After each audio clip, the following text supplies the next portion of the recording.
A Waller County Jail inmate who was being held in a cell across from Sandra Bland tells CNN she did not hear any commotion or screaming suggesting foul play before the 28-year-old woman was found dead.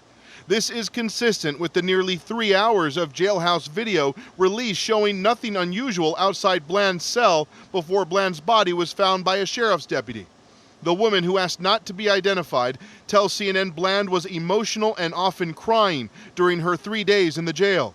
The inmate says she spoke with Bland twice. She says Bland was worried about not being able to connect with family members and stressed over missing her first day of work at her new job. Bland's family has insisted they do not believe the 28-year-old woman would kill herself. I can tell you that we take issue with the notion that she was suffering from depression. She was never clinically diagnosed. There was no medication that we are aware of that she was taking to address any sort of epilepsy or depression. This afternoon, Waller County officials held a press conference with new details from Bland's autopsy report. Officials say while the investigation is not finished, the report shows high levels of marijuana in Bland's system and as many as 30 cut marks on her wrists. The report does not show any signs of a violent struggle. There was no indication of any hemorrhaging or any damage to her hyoid bone. The same holds true for her trachea and her esophagus and any other internal organs inside her neck.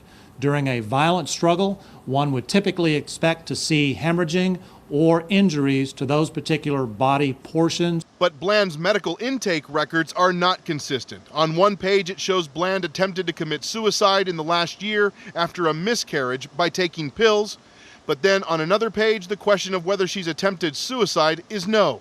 It's the inconsistencies that make the Bland family skeptical. I have a hard time dealing with inconsistency, and that seems to have been the theme over the last couple of days here.